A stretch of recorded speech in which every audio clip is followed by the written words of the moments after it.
Hi everybody, it's Kerry Stead once again, aka Melbourne Games Coach, bringing you coverage from the 2013 Australian Open Chess Championships from Norse in Cammeray in Sydney.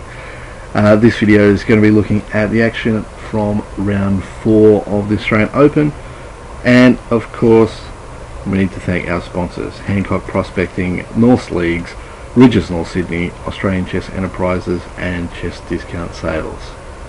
Looking at some of the games from round 4, the most interesting clash of the round was the top board clash between FIDE master Junta Ikeda and Grandmaster and top seed Igor Kenkin.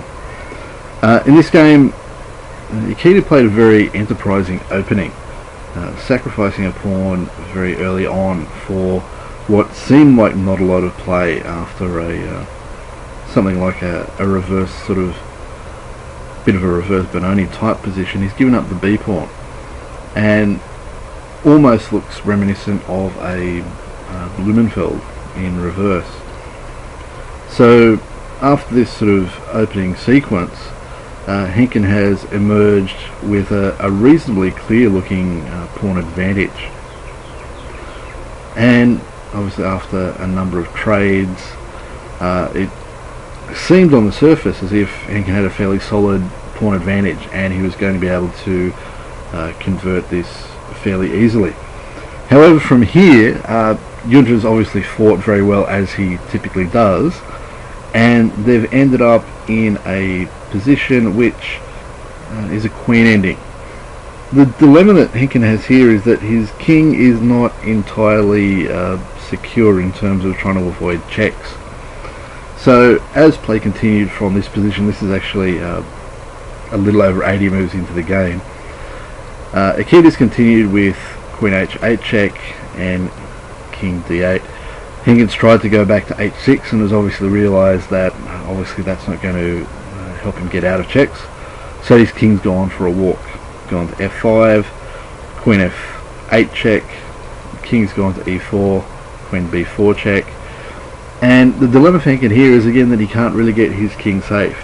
He's tried to play King E3, but unfortunately for him at least, Queen C2, King E2, Queen C2, E1, B1 check, and the problem is that Ikeda has a perpetual check with the Queen. There's no way to avoid, once he's crossed that 4th rank, no way for him to avoid checks without losing the A pawn if he wishes to avoid checks, and once he loses that A pawn, it's obviously going to be drawn with Queen E2 against Queen E2, and in this position on move 101 they finally agreed to a draw. So a very good result in that game for Ikeda, and maybe a slight crack in the armour of Henkin so far. Previously he had a few tough positions, but had always found his way out of it, and without sort of too much trouble, whereas here this was sort of the first game where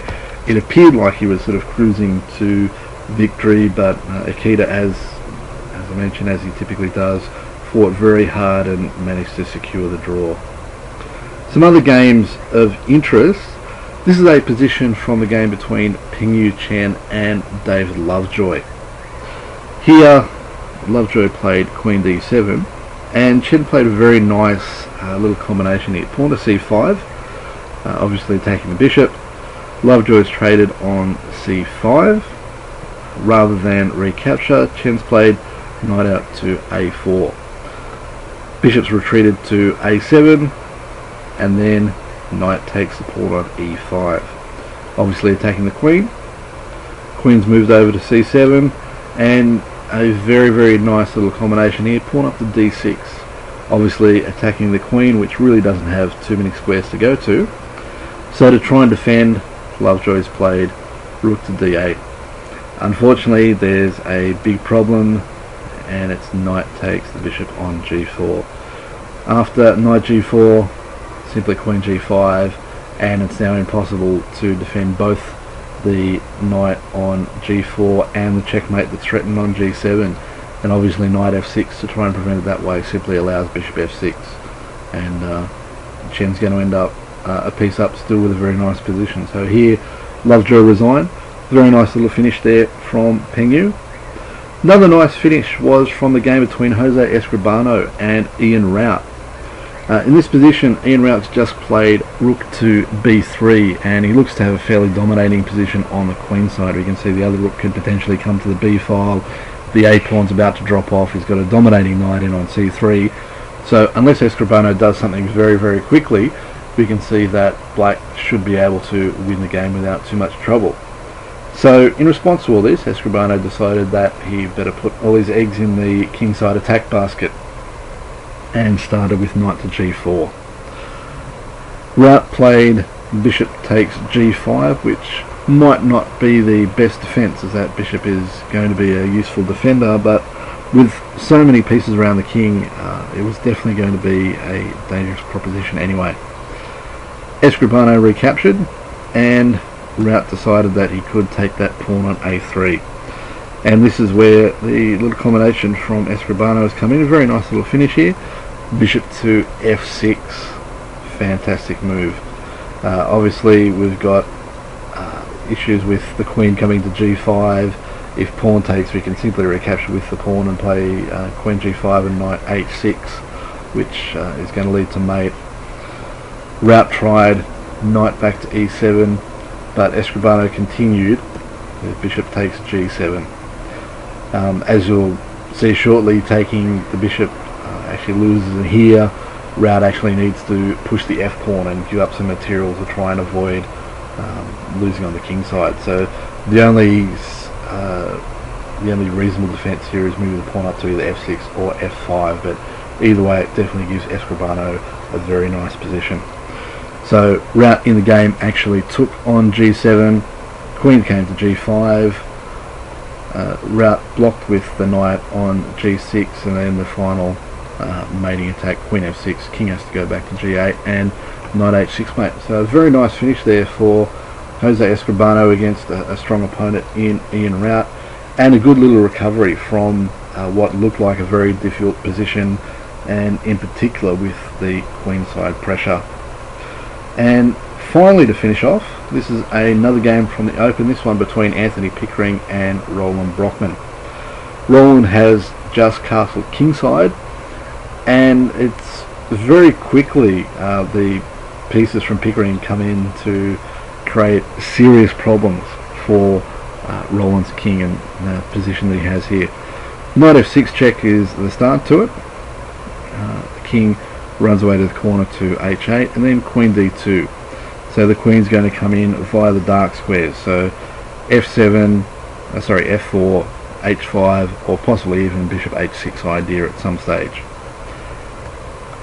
Brockman hasn't sort of sensed the danger yet and has played bishop b7, and the queen's come to f4.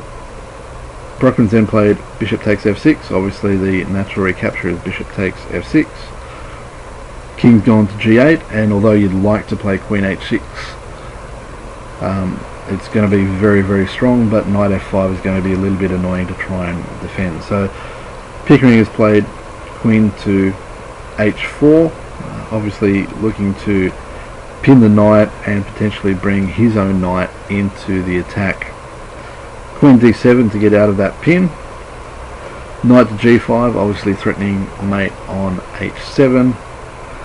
Pawn comes to h5 to stop that, and a very nice move here, pawn to g4. The problem here, obviously for Brockman, is that pawn takes pawn is a very, very serious threat, and Brockman is unable to respond, unable to actually play pawn takes pawn himself because of queen h7 mate. So here, it's actually a very difficult position for Brockman, and he's losing regardless, but he tried pawn to e5. Pickering played g takes h5. The knight came to f5 to attack the queen, and a very, very nice move here by Pickering to simply pawn up to h6. Obviously the knight can't be taken because pawn to h7 is actually checkmate, and the only way to stop that mate with the pawn is to actually give up the knight and play knight takes h6. So obviously after queen takes h6 it's going to be mate on either g7 or h7 anyway. So very nice finish there for Anthony Pickering, and that's going to wrap up our coverage of round 4. We do actually have now a tournament leader, with Max Illingworth being the only player on 4 out of 4, so it should make for some very interesting games up on the top few boards in the coming round. So hopefully you've enjoyed that round review. Of course, if you can't make it to the venue, you can follow the coverage online. The tournament website is listed there. It's a Google site, 2013 Oz Open Chess. Best way and easiest way to get there is through the North Chess Club website, northsydneychess.org. There you can find information about all the games results and plenty of other details about the tournament, or you can follow some of the reports on my blog, melbournegamescoach.blogspot.com. Once again, thanks for watching, and we'll see you with the next video.